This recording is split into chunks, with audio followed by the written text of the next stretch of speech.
The decision to wean is a very personal one, and sometimes moms choose to stop breastfeeding and sometimes babies decide that they're done with nursing.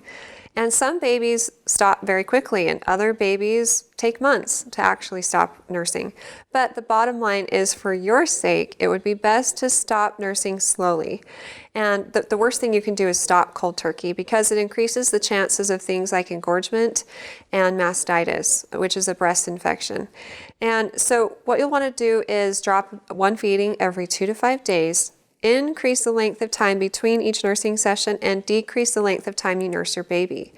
Begin to replace daytime feedings with a bottle or a sippy cup, and once your child is a year of age, you can start giving whole milk in a sippy cup. But until then, if you're weaning your baby and you don't have stores of breast milk that you've saved up, it would be best to use formula, because that's going to meet your baby's nutritional needs until they're a year of age.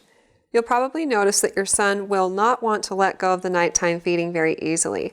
And so most moms conquer all the daytime feedings. They successfully switch their babies over to bottles or sippy cups during the day.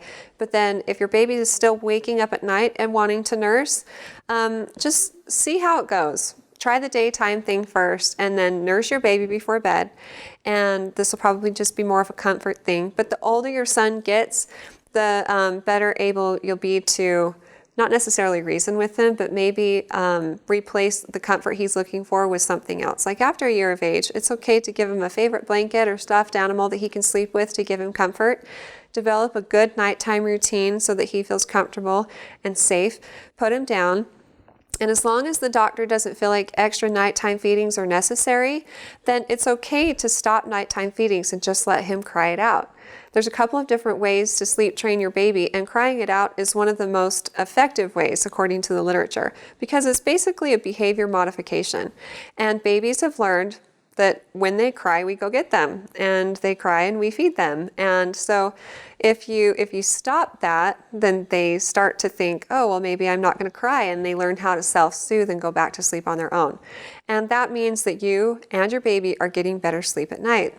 So if you're okay with crying it out, just put your son to bed, and for the first little while, it's okay to nurse him. You might get all of the daytime feedings taken care of. You're just nursing him before bed. That's okay to do that for a little while to wean him slowly. And then you can, day by day, just kind of see how it goes. Maybe try not feeding him or nursing him before he goes to bed, and just try it out, see how it goes. But then during the night, if he wakes up and wants to eat, just let him cry. And he might cry for a long time. If you're persistent for 4 to 7 nights, then he should learn how to go back to sleep on his own. If this method seems a little bit harsh to you, then you can try a more graduated approach, where you go in and check on him after about 5 or 10 minutes after he wakes up and cries, and just gently touch his tummy. Avoid turning on any lights, don't make eye contact, don't pick him up, and then just turn around and walk right back out of the room. This reassures him that you're there, but you're not going to pick him up. And if he continues to cry, which that's likely, then wait another 10 to 20 minutes and go back in and do the same thing. And then if he still hasn't fallen back to sleep, just slowly increase the amount of time between each check. So if he's still crying, then wait maybe 30 to 40 minutes. And again, if you do this and you're persistent for 4 to 7 nights, he should learn how to go back to sleep on his own. Now here's a little bit of a disclaimer. All parents know their baby's cries, and sometimes kids cry out because they just want us to hold them, or he just wants to be fed and loved. But sometimes they cry because they're in pain, or they're sick, or they're in danger, or they're stuck or something. So if you feel like you need to check on him, then definitely check on him.